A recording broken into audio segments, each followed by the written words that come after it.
Okay, so I also want to say this while I'm here. I'm noticing some titles of some videos, and I'm like, I am not going through that. I believe wholeheartedly I'm not experiencing that because I was obedient in detaching and severing ties, where I needed to. I feel like a lot of the stuff that I went through last year was because I didn't cut people off that I was supposed to cut off. One mistake, right? Like I put myself in literal danger because I didn't do that, in physical danger.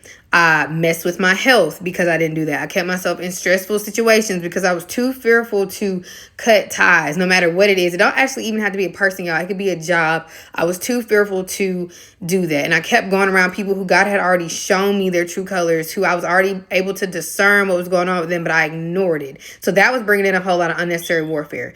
Another lesson, a big one that I've learned over the years is, and remember, when it comes to that detachment, it's not always like a physical thing, because I've made words where it's like you might have to interact with those people, see those people every day. If it is warfare coming in at work, or if it's family, it's not always like the physical detachment, but like mentally, spiritually, you can't let them like in your space. You can't let them invade your territory. Like if you know you always go around a particular family member and they always talking to you out the side of their neck and they always be disrespecting you and yelling at you and fussing with you and really bad for your nervous system, you don't need to go around. Don't know what to tell you.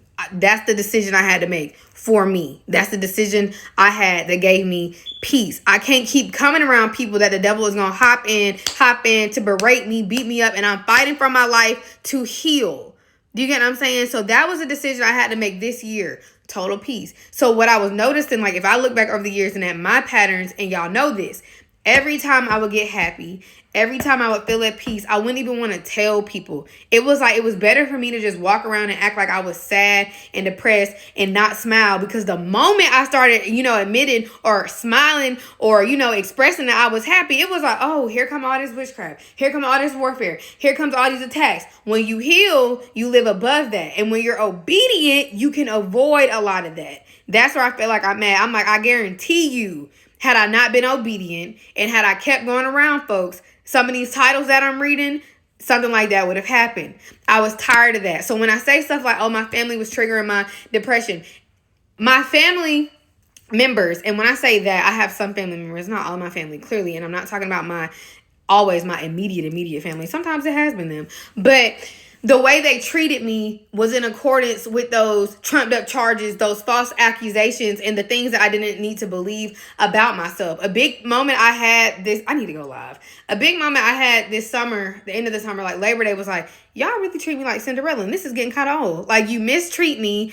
So I keep playing into this narrative of not good enough. I keep playing into this narrative of not good enough. I keep playing into this narrative of unworthy. I keep playing into this narrative of I don't deserve to be happy. I keep playing into this narrative of I'm only here to serve you and not have anything on my own, that I don't deserve to be in the palace, that I don't deserve to meet royalty, that I'm not actually royalty, which is what I was before you came over here and treated me like this, right? And so I had to separate from that. Now, remember, I told y'all this year I was watching the Cinderella movie. I think I told y'all this in a live, and I was crying like a baby. And what she did was she forgave the wicked stepmother.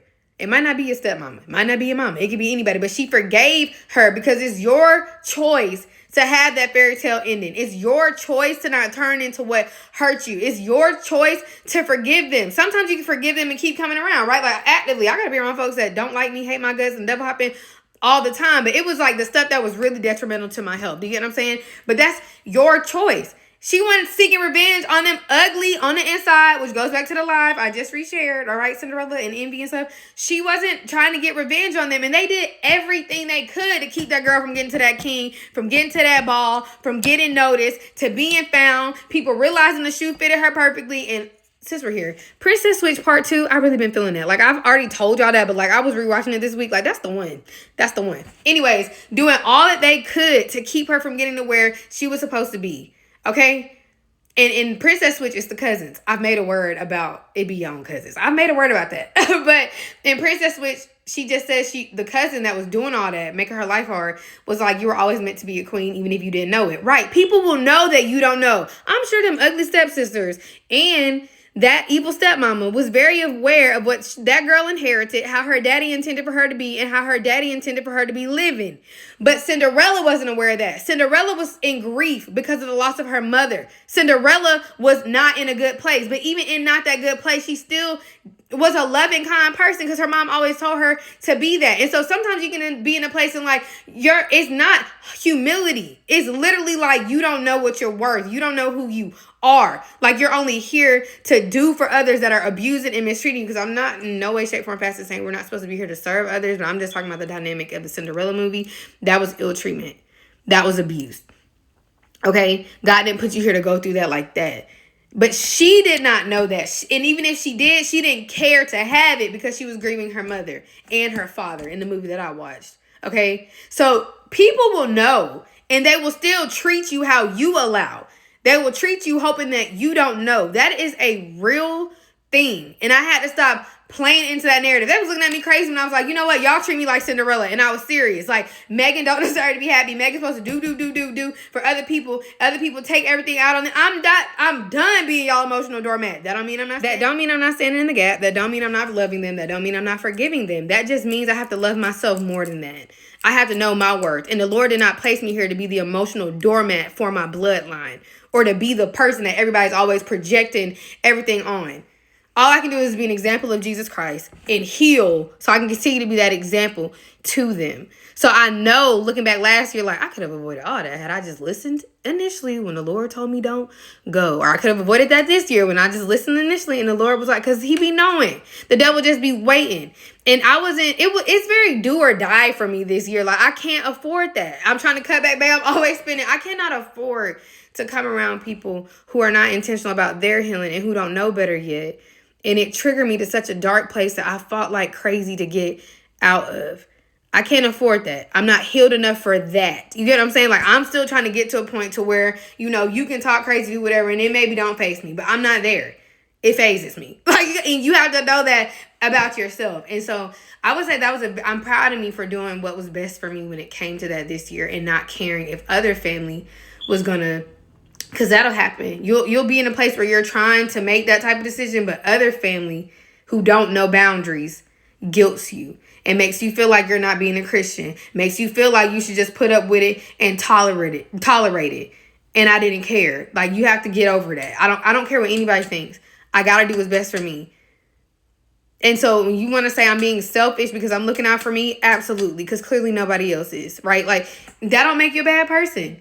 We've come a very long way. Like, that's one thing I'm very thankful for. But, like, I know I would have been able to avoid that. Like, when people don't have peace for themselves. And when you, like, I know my presence triggers deep regret in people.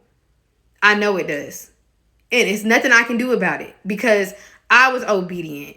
I did what I was supposed to do. By the grace of God. It's not Megan no. By the grace of God, he put it in me to obey him and to do what he was showing me so I could get to different places. So when people regret not obeying him, I think that's what frustrates me because I'm the type to come in somebody's life like, it ain't too late and I'll help you. It ain't too late. But instead of that, it's a I hate you and all that feelings that you trigger in them, they start to project that onto you.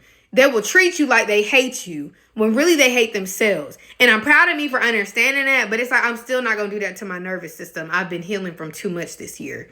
I can't. And so I want to encourage you that it gets better. I want to encourage you that you might have to make some decisions that you don't like or other people don't agree with because I didn't like spending Thanksgiving by myself last year, but look at how different this year was. You feel me? Like, but I needed to do what was best for me last year. And I'm going to continue to do what's best for me, not taking on everybody else's weights and responsibilities. That's half the reason why my backpack's too heavy. Because, baby, this ain't even mine to carry, right? Like, that's you. And I know a man that can help you carry that, the Lord. Megan can't take that on because Megan trying to figure out I'm not healed. I can't do that, right? So I hope that encourages you.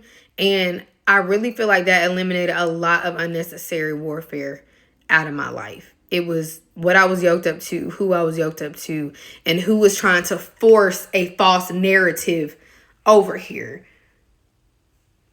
Not doing that no more. So, I love y'all. I pray this helps. Okay, I thought I was done. People will have a venomous jealousy. So, I don't know who that's for. Because at the moment, I can't tell that I'm going through that right now. Because I'm being very, very mindful of, like, coming into connection with people, conversing with people. I'm being very mindful of that. But people will have a venomous jealousy and they will be trying to attack you at any moment, bite you, cause harm to you at any moment. And I know I wasn't in a place when all that stuff was happening. I didn't even for this. Like, I'm just over here down bad hurt. Like, they will have a venomous jealousy. And that's the pattern, right? Like, we said that, like, it'll be blessings, warfare, and jealousy. Jealousy, warfare, blessings. Jealousy, warfare. Well, it's blessings, jealousy, warfare.